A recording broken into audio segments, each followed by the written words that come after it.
Muy buenos días a todos y todas, bienvenidos y bienvenidas a un nuevo capítulo de Conecta RH, este espacio donde la comunidad de recursos humanos se encuentra para compartir conocimientos, experiencia y por supuesto crecer juntos. Soy Rodrigo González, el líder de comunidad de la red de recursos humanos y anfitrión de Conecta RH. Este ciclo de webinares que hemos diseñado es para todos ustedes, para conectarlos con personas de distintas partes del mundo y por supuesto explorar las tendencias más recientes, compartir las mejores prácticas y abordar los desafíos actuales que enfrenta nuestra comunidad. Quiero agradecerle a todos y todas por unirse esta mañana y hacer un espacio en sus agendas. Sin duda, la presencia de todos y todas confirma el tremendo compromiso que tienen con el aprendizaje continuo y el intercambio de ideas. Así que muchas gracias por estar ahí. El Conecta RH del día de hoy nos trae los riesgos psicosociales y el impacto de la ley Karim con Daniela Campos. Ella es jefa técnica de riesgos psicosociales en la Asociación Chilena de Seguridad. Es psicóloga clínica de la Pontificia Universidad Católica de Chile. Tiene un MBA y un magíster en psicología clínica, así como también un magíster en filosofía. Ha recibido distinción por brillante labor al servicio de los trabajadores como jefa de riesgos psicosociales en H y distinción en categoría Ciencias del Comportamiento Humano aplicada a la prevención. Además, ha sido docente de posgrado en temas de salud ocupacional y participado también en publicaciones e investigaciones sobre violencia externa en el trabajo y el acoso laboral. Un tremendo currículum. Daniela, muy bienvenida a Conecta RH. Hola Rodrigo, qué rico estar aquí hoy día. Y además con tanta información nueva. Efectivamente, porque ya partimos con una mañana informativa, como estás anunciando, tenemos ya disponible por fin la toma de razón de la Contraloría que hizo sobre el dictamen, el reglamento que emitió el Ministerio del Trabajo, así que esa es una novedad súper importante que, bueno, vamos a Acá estar está. conversando Sí. porque es un elemento esencial para las organizaciones en la implementación de la ley Karim, ¿verdad? Sí, ahora, todavía no nos llega de manera oficial. Es como se filtró, ¿no es cierto? Pero sabemos que esa va a ser la versión oficial, así que algunas cosas vamos a tener que decir al respecto. Excelente, entonces vamos a tener una mañana nutritiva en donde por supuesto vamos a profundizar sobre el impacto que tiene la ley Karim, como decimos, en materia de los riesgos psicosociales y quién mejor para hablar de este tema que tú. Como siempre los invito a todos y todas a plantear sus preguntas a través de la sección de preguntas y respuestas, así que vamos a tener una mañana súper interesante, llena de aprendizaje y también a compartir sus ideas y opiniones a través de nuestro chat. Daniela, por favor, te queremos escuchar. Súper, voy a compartir pantalla y comentarles, ¿no es cierto, Rodrigo, que este PowerPoint se los vamos a compartir también, ¿no es cierto? Exactamente, vamos a generar después nuestro revive con toda la información a toda nuestra audiencia. Súper.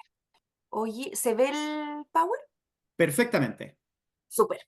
Ya. Entonces, hay harto de qué hablar. Son hartos temas los que toca la ley Karin y en el contexto del riesgo psicosocial. Quiero por lo menos tocar cada uno de los temas, aunque sea un vuelo de pájaro, para después entrar y profundizar y hacer doble clic en lo que ustedes crean que sea relevante. Con lo primero que quiero partir es, primero que no tengamos susto, que no tengamos miedo. He estado en reuniones, en desayunos con algunas empresas, organizaciones de diferentes tamaños y hay un miedo, yo diría, generalizado yo diría dos cosas. La primera es el susto a nos vamos a llenar de denuncias, eso por un lado. Y por otro lado también esto del tema de la perspectiva de género y, oye, vamos a tener que empezar a tratar a todos de ellas, no sé. Entonces quiero poner al tiro sobre la mesa, inmediatamente decir, sobre la mesa, no tengamos susto, estas son puras buenas noticias, em, son solamente buenas noticias. Habla de un tema que es completamente ético, que tiene que ver con el respeto, que tiene que ver con la empatía, am, y que indudablemente en la medida en que hagamos una buena sensibilización, una buena capacitación a todos quienes trabajan en nuestras organizaciones, no nos vamos a llenar de denuncias, porque en ese sentido, nosotros una de las cosas, y lo refiere las directrices de la superintendencia, una de las cosas que tenemos que decirle a las personas que trabajan en nuestras organizaciones son, ok, ¿qué es lo que configura? ¿De qué hablamos cuando hablamos de violencia en el trabajo? qué es lo que configura el acoso laboral, el acoso sexual, la violencia por parte de terceros. Y en ese sentido, qué es lo que debería configurar una denuncia también, ¿sí? Em, Como comentaba Rodrigo, ¿no es cierto? La ley fue publicada en enero de este año, ya tenemos las directrices de la circular 3813 de la superintendencia, se filtró, como yo les comentaba, pero se filtró porque todavía yo no recibo todavía el mail, por eso les digo se filtró, todavía no recibo el mail formal, supongo que va a ser a lo largo de esta mañana, el que aprueba el reglamento que establece las directrices a las cuales deberán ajustarse los procedimientos de investigación de acoso sexual laboral o de violencia en el trabajo, que es el decreto 21 del Ministerio del Trabajo y Previsión Social, este de acá, que a algunos nos llegó ayer en la noche, y que viene, ¿no es cierto?, a cerrar el ciclo de las directrices del Ministerio del Trabajo, las directrices de la Superintendencia de Seguridad Social, respecto a las directrices que eran referidas, ¿no es cierto?, en la ley Carin. Y la ley Carin nace, ¿no es cierto? Y les quiero hablar del espíritu de la ley, pero nace también a raíz de la ratificación del convenio 190 de la OIT em, en torno a los entornos libres de violencia. Em, y esto también va a ser importante porque a raíz del tema de la ratificación del convenio 190 de la OIT y, por ejemplo, la modificación respecto a la definición de acoso laboral que se hace, ¿no es cierto?, en el Código del Trabajo a raíz de la ley Carin, tiene que ver justamente con la definición que se hace en el convenio 190. Me refiero a esa modificación que también complica a veces respecto a que ya no es necesario que el evento sea, ¿no es cierto?, frecuente en el tiempo, sino que un evento único puede ser visto como constitutivo de acoso laboral o acoso sexual. Voy a hablar sobre eso. Sobre el espíritu de la ley. Y me interesa quedarme acá un segundo, am, porque creo que es importante que entendamos de dónde nace la ley y a raíz de dónde nace la ley, entender también cuáles son los acentos que entrega la ley, ¿sí? Ustedes saben que esta ley 21643, llamada Ley Carin, aparece a raíz del suicidio de Karin Salgado. Esto es una bandera de lucha que ha tenido la hermana de Karin para justamente de manera altruista, que finalmente nadie pase por lo que pasó su hermana. Y lo que es interesante es que cuando uno lee los medios de comunicación, hablan de que Karin fue víctima de acoso y luego por eso se suicida. Pero la verdad es que la situación fue más compleja que eso. Y quiero comentársela justamente para que veamos punto por punto luego cómo se ve reflejado en la ley. Karin era una TENS que trabajaba en un hospital del Ñuble y que ella es llamada como testigo en un sumario administrativo. Ella era testigo de una situación de acoso. Testigo. La llaman como testigo al sumario, ella testifica y posterior a que testifique, y por eso también en la ley aparece el tema de la confidencialidad en cómo debería ajustarse los procedimientos a la confidencialidad. Luego de ser testigo se filtra el tema de que ella era testigo, de lo que se dice, y desde ahí se le empieza a ejercer, se comienza a ejercer ante ella el acoso, la situación de acoso, después de que ella es testigo. Luego ella refiere, oye, estoy siendo acosada. Y cuando dice estoy siendo acosada, eh, se le entregan medidas de resguardo, ¿sí? ¿Por qué es importante esto? Porque la medida de resguardo, y déjenme hacer un paréntesis, justo ayer estuve en un seminario en donde expuse yo y expuso un abogado. Voy a ser breve en el paréntesis. Expuse yo y expuso un abogado y el abogado, y hablábamos de la medida de resguardo. Y la medida de resguardo, cuando le tocó hablar el abogado, a quien le tengo mucho cariño a todo esto, no fue una discusión grave ni nada, el abogado decía, bueno, las medidas de resguardo las decide el empleador. punto. Em, y claro, quien trabaja puede decidir y puede solicitar cualquier medida de resguardo que se los, pero quien decide es el empleador y punto final, y esto no es algo consensuado. Em, y claro, después me tocó hablar a mí y dije, no puedo estar más en desacuerdo con el abogado, porque si bien es cierto, claro, yo no puedo pedir una medida de resguardo como persona que trabaja, me refiero, cualquier medida de resguardo. Sin embargo, aun cuando la medida de resguardo indudablemente la decide el trabajador, aun cuando también la puede decir la dirección del trabajo, pero bueno, es otro tema, lo vamos a ver luego, lo ideal es que las medidas de resguardo sean consensuadas. En el caso de Karin no fueron consensuadas.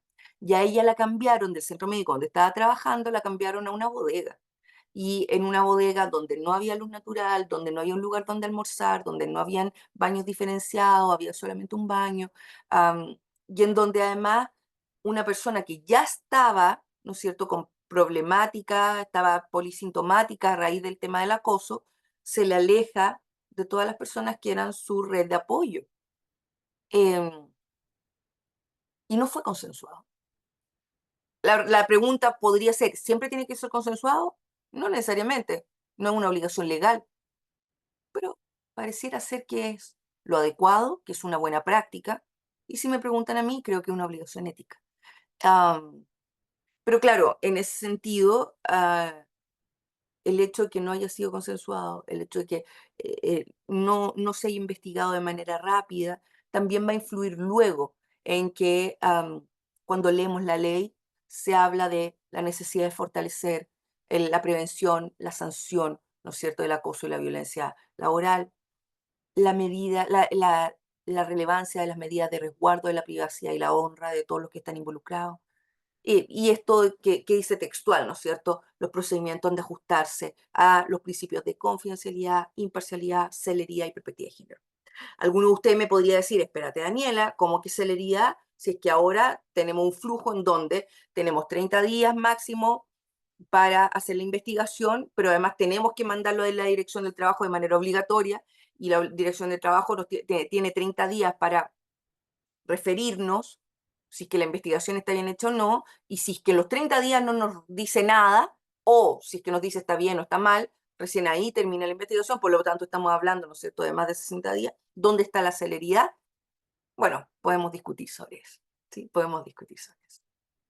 Em, y sobre el tema de la imparcialidad también tiene que ver justamente em, con la justicia, justamente con lo que yo les comentaba, con un deber ético de a quién, ah, cuando vamos a tomar decisiones, a quién vamos a beneficiar en la toma de decisiones, cómo podemos, ¿no es cierto?, ser imparciales en esas tomas de decisiones. Y cuando hablamos de perspectiva de género, de nuevo, no le tengamos miedo a la perspectiva de género. Esto no es que vamos a estar acá con nuestras banderas, que podríamos estarlo también, digamos, pero no es eso. O sea, cuando hablamos, por ejemplo, de que en el plan de prevención, ¿no es cierto?, aparece también la perspectiva de género en casi todos los párrafos, o que hay que hacer una matriz de riesgo con perspectiva de género. Probablemente ustedes tienen una matriz de riesgo con perspectiva de género. Una matriz de riesgo con perspectiva de género es algo tan simple como levantar cuáles son los riesgos y darnos cuenta que, por ejemplo, las mujeres tienen más accidentes de las extremidades inferiores relacionadas con tobillo, y en cambio los hombres tienen más accidentes relacionados con extremidades superiores. Entonces, en ese sentido es eh, poner sobre la mesa esas diferencias para luego poder tener medidas de intervención que estén relacionadas con esas diferencias, em, o con las formas de comunicarse, eh, o con las diferencias en torno a las necesidades propias de cada género. Entonces, en ese sentido, no tengamos sustos, ¿sí?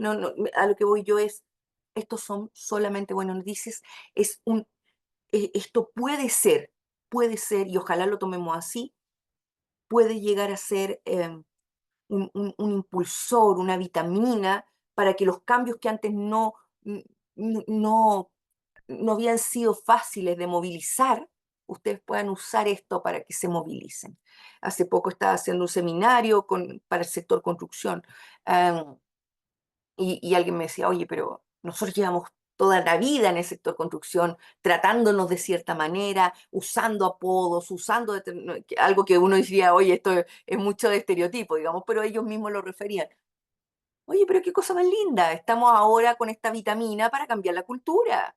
O sea, finalmente, ¿qué es la cultura? ¿No es cierto? Finalmente tenemos este conjunto de valores, de creencias, pero eso se modifica, ustedes lo saben, yo lo sé, eso se puede modificar y qué precioso, porque hay cosas que están dentro de nuestra cultura organizacional, eh, latinoamericana, de país, que podemos llegar a modificar gracias a esto también, ¿sí? Em, y en ese sentido, y déjenme ser políticamente incorrecta, muchas veces me ha pasado, cuando digo muchas veces, es muchas veces, de estar hablando de estos temas y que de repente alguien me levante la mano y me diga, em, es que ahora ya no se va a poder decir ningún piropo, o esto ya, yo soy una persona de piel, ahora ya no me van a dejar estar abrazando a la gente, y a mí me gusta ser de piel, y a mí me gusta pegar un buen abrazo. No sé qué piensan ustedes, pero yo pienso que bueno. Qué bueno, estamos en un lugar, estamos en un ambiente, un medio ambiente laboral, no estamos en el patio del colegio. em, y si ustedes me preguntan, bueno, pero esto puede quitar espontaneidad a las relaciones humanas, probablemente no. Probablemente va a poner el respeto sobre la mesa.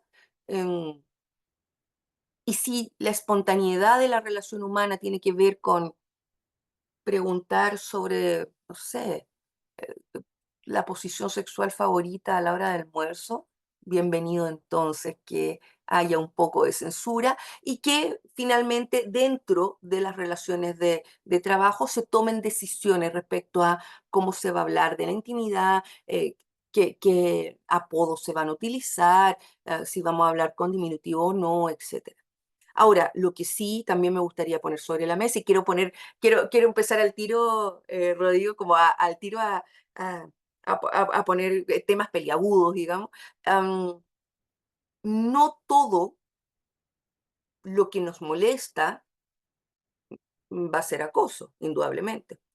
Y no es toda situación que eventualmente podría llegar a ser constitutiva de acoso, eventualmente es acoso per se, ¿sí? Y creo que me voy a ir a la siguiente lámina. Regio. Entonces, justamente, ¿de qué hablamos cuando hablamos de violencia en el trabajo? Entonces, déjeme ponerlo sobre la mesa.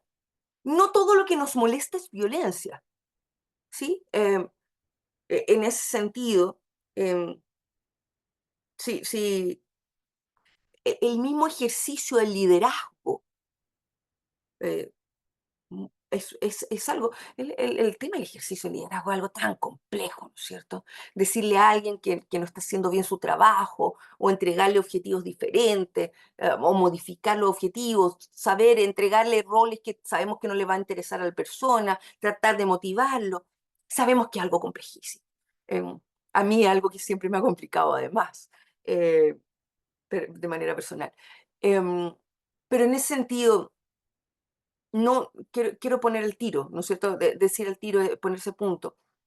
No porque a mí me digan algo que a mí me moleste, con lo cual yo me sienta dolida y dañada, quiere decir que eso que me están diciendo podría llegar a ser constitutivo de acoso.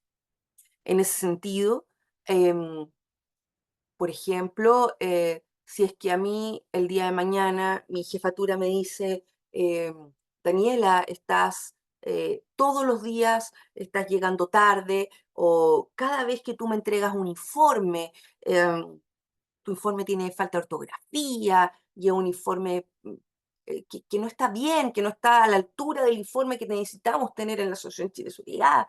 eh, si me dicen eso, yo indudablemente mi autoestima se va a ver mermada, no me va a gustar, me va a doler, me voy a sentir dañada, pero eso no quiere decir que eso sea constitutivo de acoso, ¿sí? Eso por un lado. Por otro lado, y lo dijo la superintendenta Pamela Gana, y lo dijo de hecho hasta en los medios de comunicación. No todo, por ejemplo, mail o WhatsApp fuera de horario es constitutivo de acoso. Por ejemplo, yo ayer a las 10 de la noche le escribí un WhatsApp a mi jefe y le dije, oye, ¿te llegó el reglamento del ministerio? Sí, me llegó el ministerio. Oye, mira, los cambios son los que tienen la firma al lado, no sé qué. Y estuvimos conversando un rato de trabajo a las 10 de la noche. Yo soy una acosadora porque acuérdense que la situación de violencia puede ir del lado a lado, de arriba hacia abajo, de abajo hacia arriba. Yo soy una acosadora, él es un acosador o simplemente frente a una situación de contingencia, frente a una situación de contingencia, mandaron algo que nos convoca a las 10 de la noche, em, ¿no es cierto? Con respeto, oye, puedo comentarte algo, es algo contingente, ¿sí? Diferente es si esto sucede todos los días a las 10 de la noche, ¿no es cierto? Y en ese sentido, entonces, ¿qué cosas me gustaría que pusiéramos sobre la mesa cuando hablamos de violencia en el trabajo? ¿Y qué es lo que nos refiere a la literatura? Independiente de las definiciones que estén hoy día en el Código del Trabajo. ¿Sí? Primero, tener en consideración que cuando hablamos de violencia en el trabajo, estamos hablando de un ejercicio del poder. Y en ese sentido, y acabo de ver la hora y sé que me tengo que empezar a apurar para ver el tema de las preguntas, el ejercicio del poder básicamente tiene que ver, yo les decía, el acoso puede ser, uno ve finalmente el acoso de la jefatura hacia la persona del equipo, ¿no es cierto? Pero indudablemente también puede ser de una persona de un equipo hacia arriba, puede ser, ¿no es cierto?, con los mismos pares, pero acá lo importante es que hay un ejercicio del poder, ¿sí? Si es que no existe el ejercicio del poder, probablemente no estamos hablando. En ese sentido, un buen ejercicio que uno haga, la pregunta para saber si uno puede estar ejerciendo poder sin saberlo, es si la pregunta que uno se puede hacer es, ¿lo que yo estoy haciendo, la persona lo puede hacer de vuelta o no?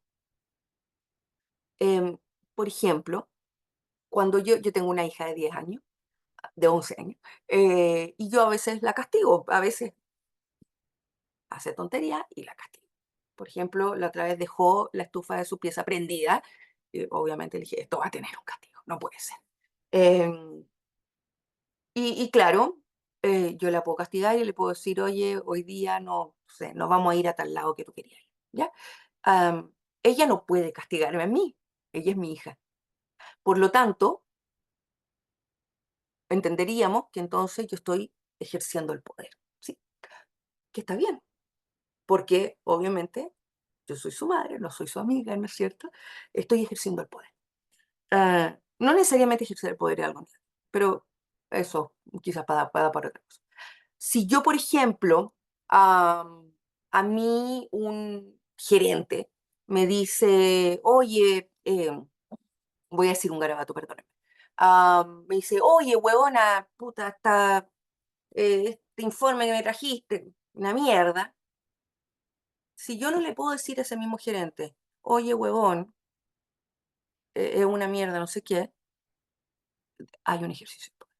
Que ya no es solamente de lo explícito que puede ser el ejercicio de poder organizacional, porque finalmente si vemos un organigrama, el ejercicio de poder es lógico, ¿no es cierto? El organigrama, de hecho, el organigrama se ve claramente quiénes están arriba y quiénes están abajo, o sea, ya no puede ser más explícito. Pero, por ejemplo, una secretaria puede tener más poder que un grupo de subgerentes en la medida en que la secretaria tiene el poder de ciertas tomas de decisiones o la secretaria, no sé, por ejemplo, quizá la secretaria es la madrina del hijo del gerente general.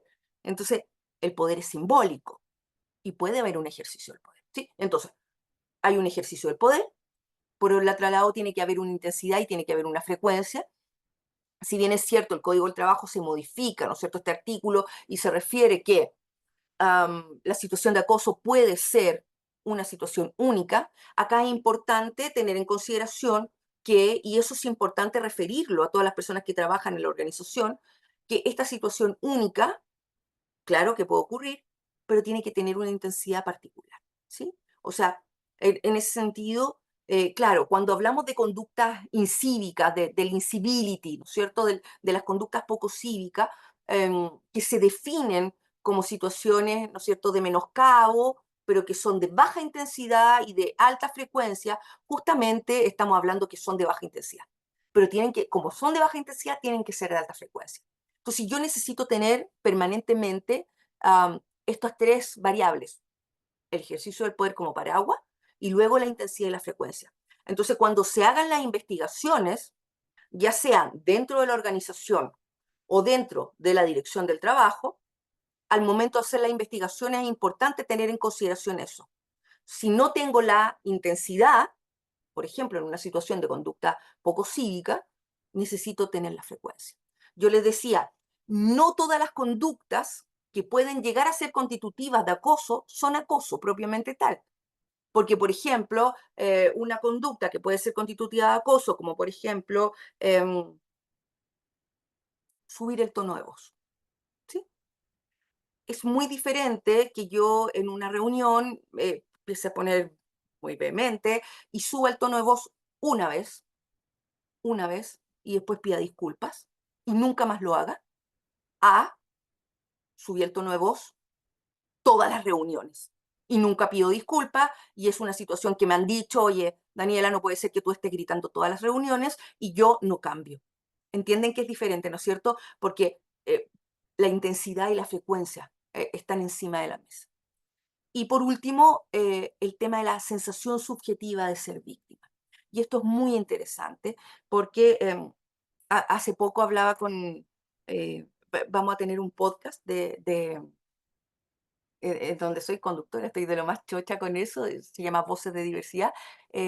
Justamente he estado entrevistando a personas de la diversidad sexual y que, eh, qué manera de aprender, porque, por ejemplo, justamente yo siempre pensé al tema de la denuncia del acoso, que si yo observaba un acoso, eh, una buena práctica era que yo denunciara esa situación de acoso. Y conversando, por ejemplo, con María José Cumplido, que es la directora de la Fundación Iguales, eh, me quedó dando vuelta algo que quiero compartírselo. Em, y es dos cosas. Lo primero, muchas veces uno observa una situación de acoso y quizás el otro no se sintió acosado. Y si el otro no se sintió acosado, entonces no es acoso. ¿Me entienden? Porque yo necesito esta sensación subjetiva de ser víctima para que se configure una situación de acoso. Eso por un lado. Y por otro, em, que también es bien complejo. Sé que estoy poniendo temas complejos en el tema y que además no tengo tanto tiempo como para resolverlo. Pero, y otro tema también, por ejemplo, tema respecto a las diversidades y, por ejemplo, respecto a la discriminación. Muchas veces, si el otro, aun cuando se sienta víctima, em, y déjeme poner este tema complicado quizá y podemos conversarlo después con Rodrigo. em, Aun cuando el otro se sienta víctima, el otro puede tomar una decisión de no denunciar. Y es una decisión humana, es una decisión personal y adulta, ¿sí? Am, yo no sé qué les ha pasado a ustedes algunas veces, pero han habido, yo he tenido situaciones personalmente, me recuerdo una situación personal en donde yo soy jefa de riesgos psicosociales, por lo tanto es una bandera para mí. Y a mí me ocurrió una vez una situación particular, em, de una situación que yo dije, esto es un ejemplo de acoso sexual complejo. Llegué a mi casa, le conté a mi marido, pum, me puse a llorar en mi casa y yo no denuncié. Y, y no estoy, por favor, que quede clarísimo que no estoy llamando a no denunciar, muy por el contrario, pero sí estoy llamando a tener la libertad a tomar decisiones, ¿sí? El por qué no denuncié en ese momento era un caso muy particular, em, pero, pero en otras ocasiones, por ejemplo, si eres parte de la diversidad, muchas veces el denunciar o el que denuncien por ti, quizás te van a sacar del closet. Y quizás tú como persona prefieres que no te saquen del closet a denunciar. Entonces, de nuevo, el tema de la sensación subjetiva de ser víctima y la libertad de la denuncia también hay que ponerlo sobre la mesa. Em, yo supongo, Rodrigo, que tú apareces para que yo me apure. Simplemente comentar, y creo que es la última lámina. Em, Comentar entonces qué es lo que dice la ley. Ya me pongo de lleno a la ley. La ley, dividámosla en tres, ¿sí? El protocolo de prevención, la atención psicológica temprana y el protocolo de investigación. En el protocolo de prevención hay tres cosas que tenemos que hacer sí o sí, ¿sí? Una política de prevención que está básicamente es una declaración de la más alta gerencia, oye, yo me estoy comprometiendo. Pero además de una declaración en donde hay un compromiso, también hay una declaración en donde yo digo, um, esto es para nosotros violencia y esto es lo que no vamos a aceptar. Por otro lado, la sensibilización y la capacitación, que era lo que yo les comentaba antes de ser capaces de referirle realmente a quienes trabajan con nosotros. Primero, bueno, obviamente cuál es el flujo cuál es el protocolo de investigación y sanción y todo, pero también a qué nos referimos con acoso laboral, acoso sexual y cuando algo es constitutivo de una denuncia, para no llenarnos de denuncias. Y luego la actualización de las matrices de riesgo, ¿sí? Que básicamente es levantar cuáles son los riesgos relacionados con violencia y con riesgos psicosociales en el trabajo. La atención psicológica temprana básicamente tiene que ver con cuando estoy expuesto a esta situación de violencia en el trabajo, la posibilidad de informarle a quienes trabajan con nosotros de la posibilidad de tener esta atención psicológica temprana, el poder solicitar atención inmediata a los organismos administradores de la ley, en este caso a la ACT, y si es que los organismos administradores de la ley, al momento de hacer la contención, dicen, ok, parece ser que esta persona uh, configura lo que le está pasando, podría llegar a configurar como una enfermedad profesional de salud mental, van a entrar al flujo de calificación. Lo que quiere decir es que se va a investigar si es que es una enfermedad profesional de salud mental o no. No quiere decir que va a pasar como enfermedad profesional. Luego, sí, si quieren, vamos a poder profundizar en eso. Y por último, el tema del protocolo de investigación y sanción, el informar el protocolo, el generar medidas de resguardo, el entregar antecedentes a la Dirección de Trabajo luego de la investigación. Y para cerrar, simplemente, todo esto, todo el protocolo, toda la política, el tema de las matrices de riesgo, el tema del protocolo de denuncia e investigación, tiene que estar en el reglamento interno. Y esto, Rodrigo, es algo complicado porque los reglamentos internos hay que informarlos un mes antes. Y esto entra en vigencia en menos de un mes más. Entonces, y lo complicado es que esto llegó y todavía ni siquiera es formal. Entonces, lo que nosotros les proponemos es que en el reglamento interno se incorporen la matriz de riesgo, se incorpore la política, ¿no es cierto? Pero además que se incorpore este párrafo, como todavía no ha sido enviado formalmente el procedimiento de investigación, un párrafo como un disclaimer que diga el procedimiento de investigación deberá ajustarse a los principios de confidencialidad, imparcialidad, celeridad y perspectiva de género. Asimismo, las investigaciones deberán ajustarse a las directrices establecidas por el reglamento dictado por el Ministerio de Trabajo y Previsión Social para el efecto. ¿Y por qué es esto importante? Porque si nos vamos en este decreto 21 que apareció con fecha de ayer, si nos vamos a uno de los últimos párrafos, a las disposiciones transitorias, dentro de las disposiciones transitorias refiere que si entre el periodo de entrada en vigencia de la ley, Karin, que entra en vigencia el 1 de agosto, ¿no es cierto? Y si todavía no está el reglamento interno con las modificaciones, cualquier denuncia que llegue tiene que ser derivada a la Dirección del Trabajo.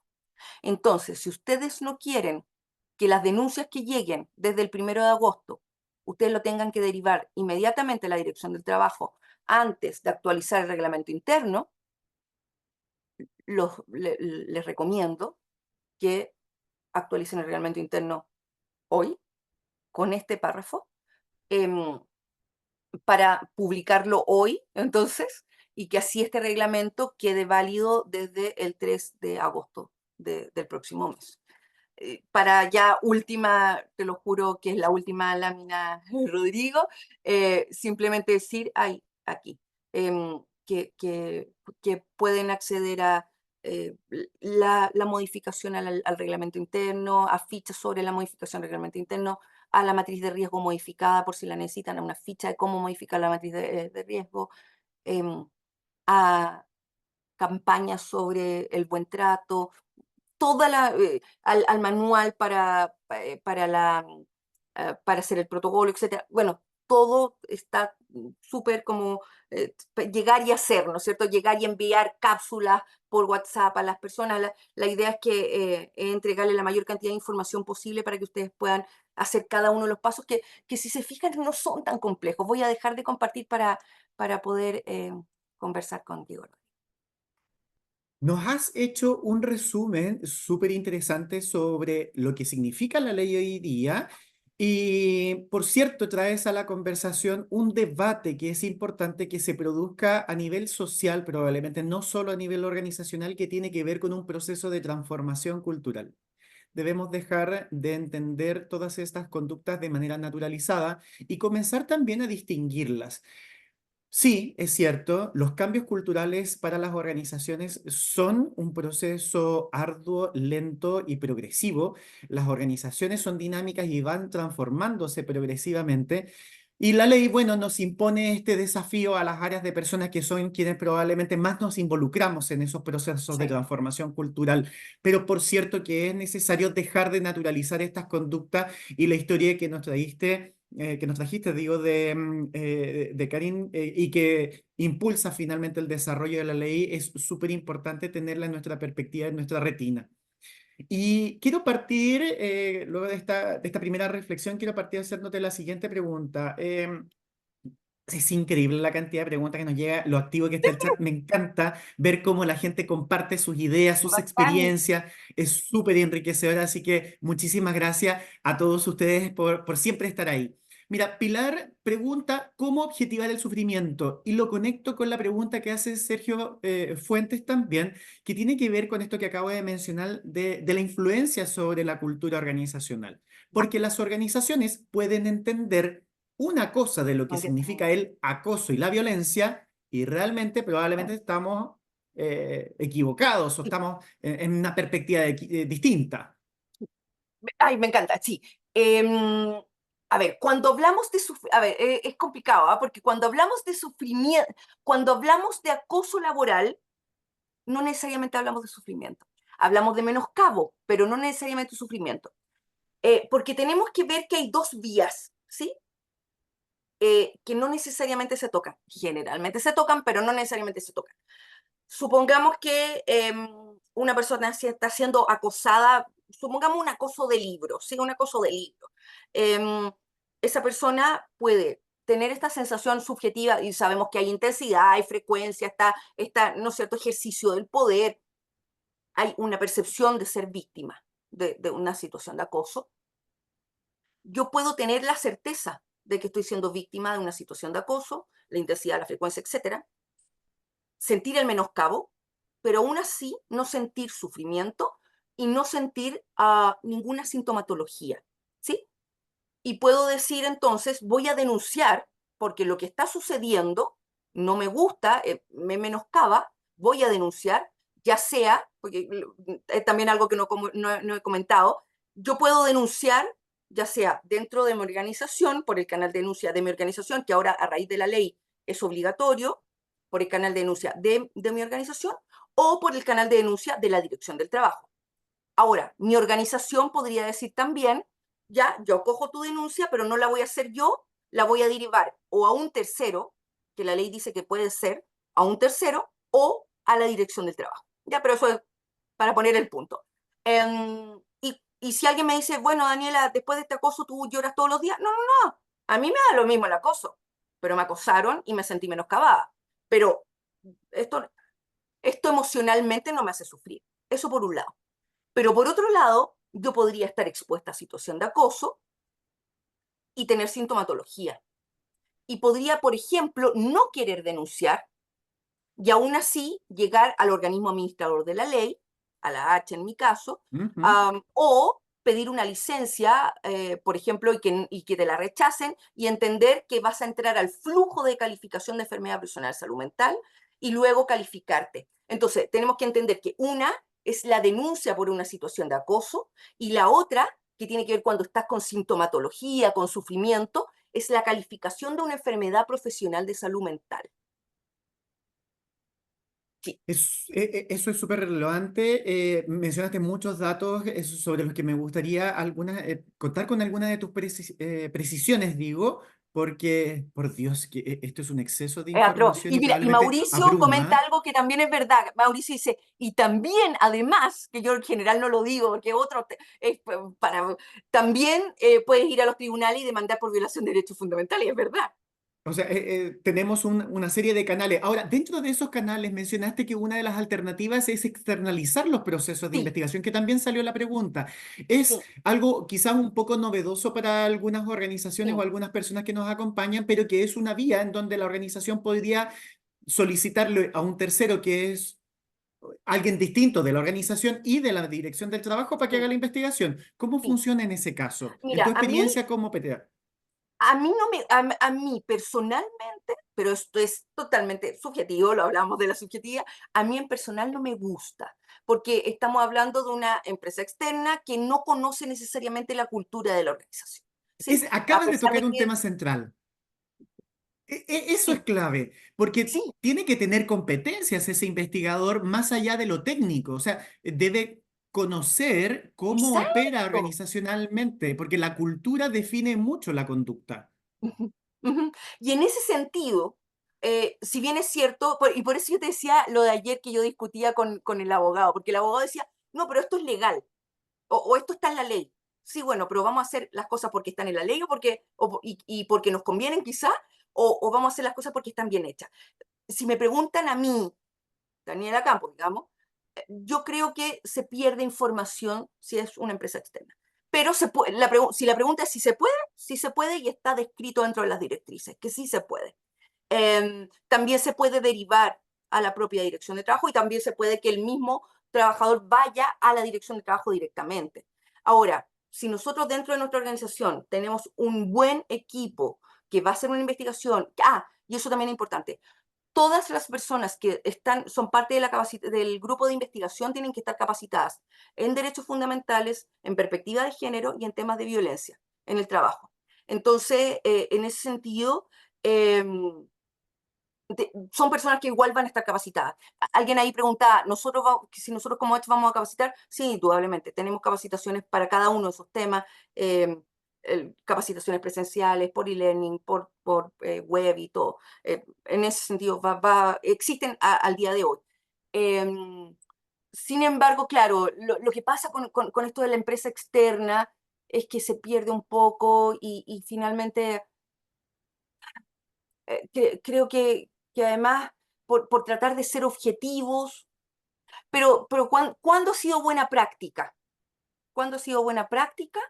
Cuando a quienes hay que investigar están muy arriba en el organigrama. Yo te diría, Rodrigo, que ahí una empresa externa es un buen ojo, porque generalmente cuando en el organigrama estamos muy arriba y hay que investigar muy arriba, se pierde la perspectiva, el tema de la confidencialidad es compleja, Mm. entonces, sí.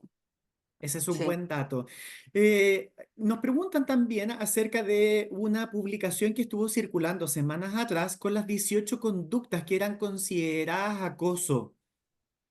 sí, Y se generó una polémica atroz. porque, sobre todo a nivel legal, los abogados salían a comentar esto. Bueno, ¿estas conductas están definidas en la ley Ah, o en el reglamento o en alguna parte? no, y qué sufrimiento. Hablaba de sufrimiento, eso me provocó mucho sufrimiento.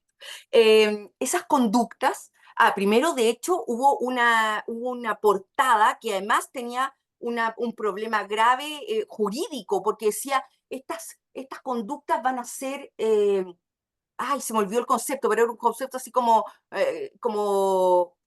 bueno, se me olvidó, pero era como que podían ser como denunciables inmediatamente. Em, Primero, hablábamos de el ejercicio del poder, intensidad y frecuencia. Esas conductas fueron sacadas de un cuestionario que se llama el IBAT-PANDO, que validamos para la población chilena. No me acuerdo si creo que fue el 2016, el Ministerio de Salud, la Diego Portales, el Centro de Estudio de la Mujer, y quien les habla. pero es un cuestionario que es de triple entrada. Entonces, están esas preguntas, que no son 18, son muchas más, son más de 40. Están ah, eh, esas preguntas y luego, frente a cada una de esas, te preguntan, ¿quién la ejerció para ver el tema del ejercicio del poder? ¿Con qué intensidad y con qué frecuencia? Entonces, la conducta por sí sola no vale de nada. O sea, el día de mañana nosotros estamos hablando y tú me dices, Daniela, pero lo que estás diciendo no es tan importante. Bueno, quizás sí, quizás me va a incomodar que tú me digas eso, pero es una vez. Y yo te puedo decir, Rodrigo, no me gustó lo que me dijiste, y listo. Pero si tú me lo dices todas las veces es diferente. Pero eso no es constitutivo de acoso per se. Es que, hasta voy a decir algo atroz, nada es constitutivo de acoso per se. Quizás en el acoso sexual uno podría decir, sí, hay cosas constitutivas de acoso sexual per se. Sí, eso es verdad. Y en la H hemos visto cosas horripilantes que tú no necesitas frecuencia. ¿Sí? Pero el tema de, Clara dice, recordar que basta una vez en la ley. Clara, pero acuérdate, cuando hablamos de que basta una vez al momento de la denuncia, para entender el tema de la investigación.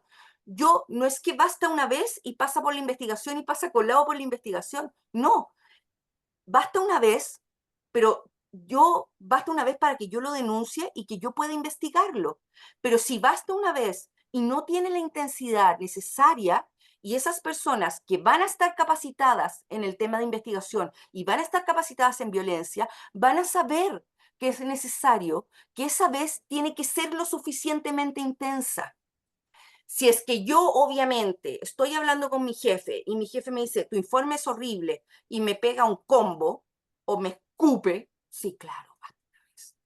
Pero, de nuevo, el tema de la intensidad, el tema de la intensidad y el tema de la frecuencia.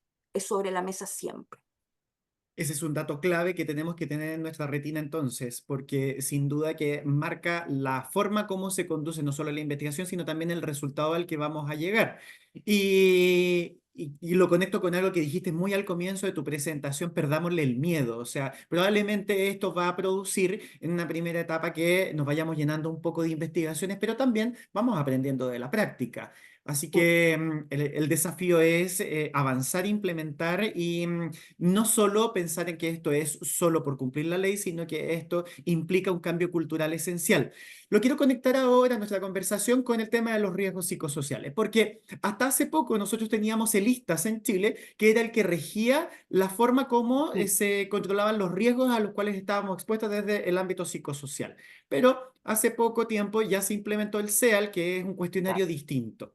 ¿Qué sucede en esta parte, en esta transición, Daniela, con la ley Canning? Porque hay Sí, empresas que todavía no les toca este año hacer su sí. encuesta nueva, que todavía están Ujú. con la anterior. Sí, yo vuelvo a decir, estos son puras buenas noticias, porque finalmente el cambio del CEAL, yo sé que a todo el mundo como que le dijo, oye, pucha, esto finalmente, de nuevo, más cambio, más cambio. Sí, pero el CEAL, la dimensión 12 es de violencia y acoso. Entonces ya la ley Karin viene a reforzar, ¿no es cierto?, justamente lo que sabíamos. Un dato solamente, cuando hablamos de enfermedades profesionales de salud mental en Chile, más del 60% de las enfermedades profesionales de salud mental en Chile dicen relación con exposición a agentes de riesgo relacionados con violencia en el trabajo. Entonces, y hoy día, y hace un año atrás, bueno, no, hace 2 años atrás, no estábamos midiendo violencia en el suceso 21. Entonces, en ese sentido, preguntaba también Emilio Ballesta, decía que en el protocolo se hablaba de incorporar la identificación de peligro y evaluación de riesgo psicosocial asociado a acoso laboral y sexual y violencia de género. Y si le podía dar ejemplo de riesgos psicosociales. Y tomando entonces, Rodrigo, tu pregunta. Cuando levantamos la matriz, y nosotros justamente hicimos un manual para levantar la matriz y una matriz, obviamente una matriz que cada una de las organizaciones tiene que hacer carne y tiene que customizarla, obviamente. Pero lo que hicimos es, obviamente tienen que estar la identificación de riesgos relacionados con violencia y acoso, que es lo que nos convoca, pero lo que dice las directrices de la superintendencia es que tenemos que tomar en consideración las dimensiones del CEAL que estuvieron en riesgo alto. Ahora, claro, puede pasar lo que dices tú, Rodrigo, que la última vez que evaluamos ya ha pasado mucho tiempo o que nos toca evaluar en un tiempo más. ¿Eso quiere decir que tenemos que adelantar la evaluación?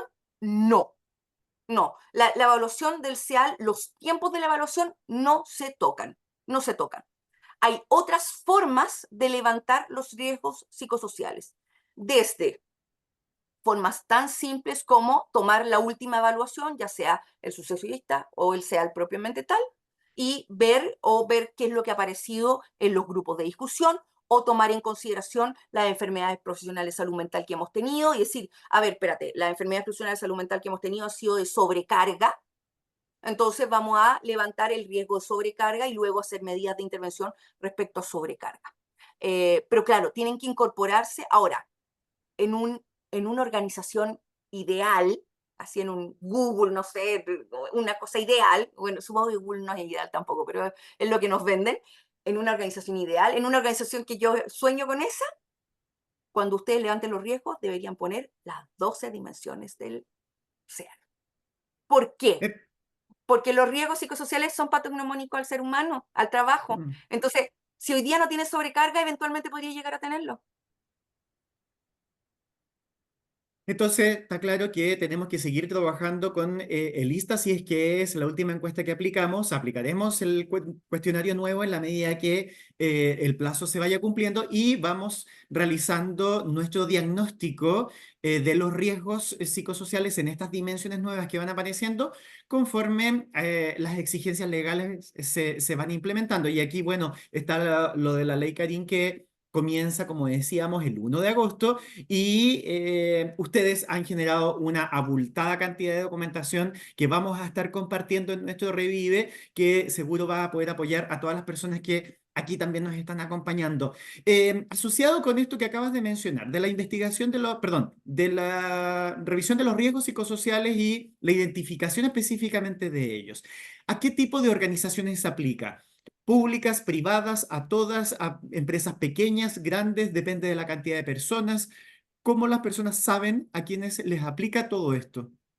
Al 100% de las empresas, simplemente hay ciertos cambios. Por ejemplo, organizaciones de menos de 10 trabajadores no es necesario que tengan reglamento interno, ¿no es cierto? Entonces, en ese sentido, va a haber que generar un procedimiento diferente en torno a la denuncia, por ejemplo, o el levantamiento de riesgos. Em, las instituciones públicas no tienen reglamento interno de higiene y seguridad, pero sí tienen reglamento interno. Entonces, si se modifica, um, eso sí, las organizaciones públicas, si bien es cierto, tienen los sumarios administrativos, de todas maneras, se refiere que se va a generar algunas modificaciones en torno a el reglamento del Ministerio del Trabajo y Previsión Social, em, que van a modificar, ¿no es cierto?, la forma de investigar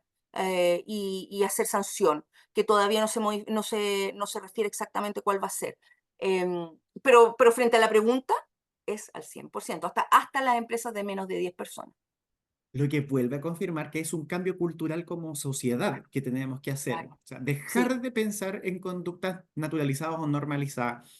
sí. Y Daniela, esto, la ley, Rodrigo, lo que te por quería favor, comentar, sí. que esto, cuando tú me dices el tema del cambio cultural, esto es precioso porque yo creo que de verdad podemos hacer, puede ser que esto sea diferente. A mí me ha tocado, por ejemplo, representar a Chile en temas de riesgo psicosocial a nivel internacional y primero comentar que Chile está mucho mejor de lo que uno cree a nivel de riesgos psicosociales.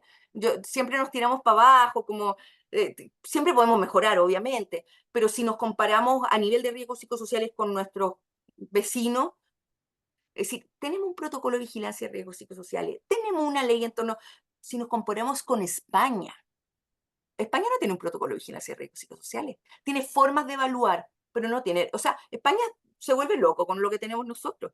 Aun cuando nosotros usábamos el ISTAS que nacía del cuestionario español, pero esto no era una obligatoriedad, no era decreto ley, ¿me entienden? Entonces, en ese sentido, el cambio cultural puede ser potente y y uno lo vive, uno ve como en otros países, como estoy pensando en Canadá, en Australia, en Dinamarca, por ejemplo, cuando han habido cambios como este, que son cambios legislativos, luego empieza a generarse este cambio cultural, que si bien es cierto, demora años. Es un cambio que tiene que ver con el respeto, que tiene que ver con las cosas que no se dicen, que son bienvenidas. Yo creo no tengamos miedo oye, no vamos a poder ser espontáneos. Vamos a poder tener una buena relación con respeto, espontánea, en donde yo simplemente no voy a recibir un, un- un comentario que es, no sé, descalificador, ¿no es cierto? El dejar insisto, dejar de naturalizar estas conductas o prácticas que tenemos tan incorporadas, estos estereotipos, también lo mencionaste Ujú. en algún minuto a propósito de tu conversación con María José Cumplido de la Fundación Iguales, en fin, yo creo que es importante primero darnos cuenta de esas conductas, tomar conciencia y iniciar este proceso de cambio. Daniela, se nos ha pasado la mañana, pero rapidísimo, no quiero terminar sin hacerte una última pregunta que me parece súper interesante. ¿De qué manera todas estas modificaciones legales y particularmente la ley Carit dialogan con la ley 20.607, que es la de acoso, que hoy día estaba ya incorporada, particularmente lo de acoso sexual Sí, en los reglamentos internos y las empresas tenían ciertas obligaciones en esta materia? ¿La reemplaza? ¿Son complementarias? a ver, cuando tú lees, diría que son complementarias porque se suman. Ahora, en la realidad es que la reemplazan, porque finalmente queda muy raro como voy a tener esto de acoso sexual y después voy a sumar esto y después voy a sumar esto otro. De hecho, preguntaban justamente, ¿lo tengo que anexar como es un anexo? No, es una modificación al reglamento interno. O sea, es una modificación. Entonces, en ese sentido, frente al flujo, por ejemplo, del procedimiento de denuncia, investigación y sanción, si bien es cierto, probablemente ustedes ya tenían el que aparecía en la ley u otro diferente, van a tener que poner el que aparece ahora, por lo tanto, ese se modifica. Eh, claro, las definiciones siguen la misma definición de acoso sexual que estaba antes en la ley, se agrega la definición de acoso laboral, de acoso, claro, de acoso laboral y de acoso por parte de tercero. Em, y había uno más. Ah, bueno, el tema de incorporar todo lo que es el protocolo, la matriz, la política, que también es algo importante. Es decir, uno podría anexar la matriz como anexo, pero yo no puedo hacer referencia a un